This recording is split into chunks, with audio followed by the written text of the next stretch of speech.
Hi అండి, అందరూ ఎలా ఉన్నారు? డైలీ చికెన్ తినాలనిపించే వాళ్ళకి వేడి వేడి అన్నంలో ఈ చికెన్ పచ్చడి వేసి పెడితే ఎంత పెట్టినా తింటారు. అంత కమ్మగా ఉండిద్ది ఈ చికెన్ పచ్చడి.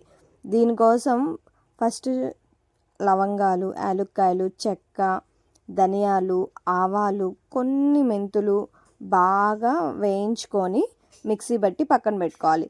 తర్వాత చికెన్ని పసుపేసి శుభ్రంగా కడిగి వాటర్ ఏం యాడ్ చేయకుండా మనం కడిగిన నీళ్ళే సరిపోతాయి అన్నమాట. దాంతోనే చికెన్ని బాగా ఉడికించుకోవాలి, వాటర్ పోయి ముక్క మెత్తగా అయ్యేంత వరకు.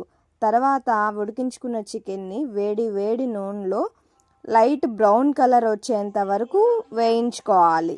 అలా ముక్క బాగా వేగిన తర్వాత ఇందాక మనం మిక్సీ పట్టుకున్న పౌడర్ని యాడ్ చేసి పెట్టుకోవాలి. బాగా ముక్క మొత్తం పట్టేంత వరకు బాగా మిక్స్ చేసుకోవాలి. తర్వాత దాంట్లో కొంచెం గరం మసాలా, కొంచెం చికెన్ మసాలా యాడ్ చేసుకొని తగినంత కారం, ఉప్పుతో అడ్జస్ట్ చేసుకోవాలి. ఇవన్నీ బాగా మిక్స్ అయిన తర్వాత స్టవ్ ఆపేసి చికెన్ పచ్చడి అంతా బాగా చల్లగా అయిపోయిన తర్వాత మాత్రమే నిమ్మకాయని కలుపుకోవాలి.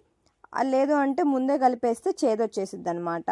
సో బాగా చల్లారిపోయిన తర్వాత మాత్రమే నిమ్మకాయ పులుపు కదా, సో నిమ్మకాయని పిండుకోవాలి. ఆ తర్వాత ఒక జార్లో తీసుకొని పెట్టుకుంటే అసలు చికెన్ లవర్స్ అందరికీ పండగ. ఎప్పుడు తినాలనిపిస్తే అప్పుడు చక్కగా వేడి వేడి అన్నంలో చికెన్ పచ్చడి వేసుకొని తింటే ఆహా, ఆ టేస్టే వేరు అసలు. నాకైతే ఈ చికెన్ పచ్చడి చాలా ఫేవరెట్ అయిపోయింది. నాకు ప్రాసెస్ తెలియక ముందు అమ్మో ఇది ఎంత కష్టమా అనిపించింది, కానీ వన్స్ ప్రాసెస్ తెలిసిన తర్వాత మాత్రం ఇంత సింపుల్ రెసిపీనా అని చెప్పి అయిపోయిన వెంటనే మళ్ళీ మళ్ళీ ట్రై చేస్తూనే ఉన్నాను.